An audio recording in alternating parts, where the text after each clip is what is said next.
egg masala gravy curry కావాల్సింది ముందుగా ఉడకబెట్టుకున్న eggs 4 చిన్న సైజువి 4 ఉల్లిగడ్డలు తీసుకున్న 4 టమాటాలు ఈ సైజులో 10 నుండి 15 వరకు పచ్చిమిర్చి అల్లం వెల్లుల్లి పేస్ట్ కొత్తిమీర పుదీనా ఒక హాఫ్ కట్ట ఇవన్నీ ముందుగా కొంచెం సాల్ట్ వేసి పసుపు వేసి మిక్సీ అయితే పట్టుకోవాలి ఒక 50 గ్రాముల పల్లీలు 2 చెంచాల కొబ్బరి పౌడర్ ఈ రెండు కలిపి మంచిగా ఇట్లా వేపుకున్న తర్వాత 2 చెంచాల ధనియాలు 1 చెంచా జీలకర్ర వేసి మంచిగా మెత్తగా మిక్సీ పట్టిన పౌడర్ ఇది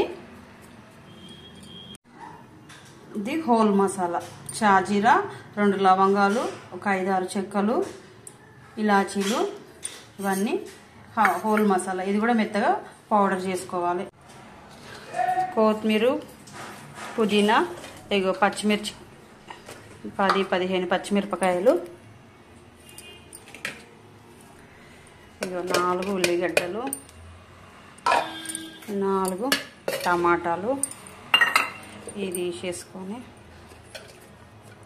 4 టమాటాలు ఉప్పు తగినంత పసుపు హాఫ్ స్పూను ఎగ్స్ అన్నీ ఇట్లా ఘాట్లు పెట్టుకొని ఇవన్నీ మంచిగా ఆయిల్లో ఫ్రై చేస్తున్నా చూడండి ఫ్రెండ్స్ ఆయిల్ వేసి ఫ్రై చేస్తున్నా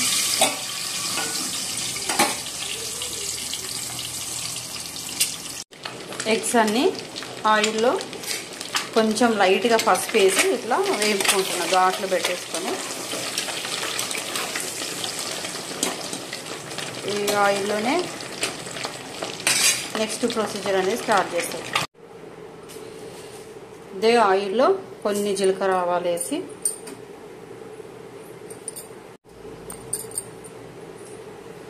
అవి ఫ్రై అయిన తర్వాత ఒక్క ఉల్లిగడ్డ ఆల్రెడీ మనం అలా మిక్సీలో వేసేసుకున్నాం పచ్చి ఉల్లిగడ్డ కాబట్టి ఒక్క ఉల్లిగడ్డ తాలింపులు వేసేసి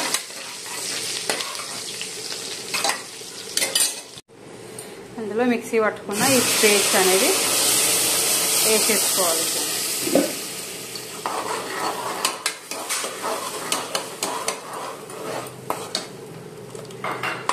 పేస్ట్ బాగా ఉడికిన తర్వాత ఆయిల్ పైకి తేలుతుంది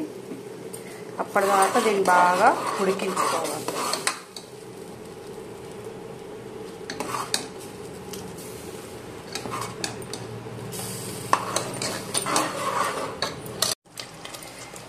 ఆయిల్ అయితే మంచిగా పైకి తేలింది ఇదంతా బాగా అయితే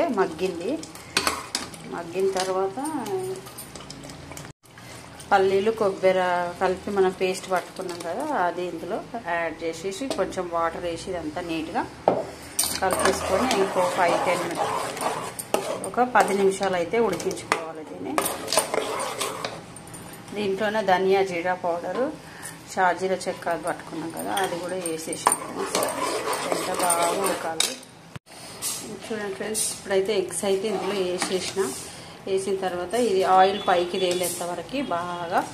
ఉడికించుకోవాలి ఇప్పుడు ఆయిల్ పైకి తేలితే మనకి కూర అనేది రెడీ అయిపోతుంది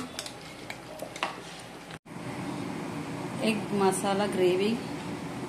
కర్రీ అయితే రెడీ అయిపోయింది ఫ్రెండ్స్ నా వీడియో కనుక నచ్చితే లైక్ చేయండి షేర్ చేయండి సబ్స్క్రైబ్ చేయండి ఓకేనా ఫ్రెండ్స్ బాయ్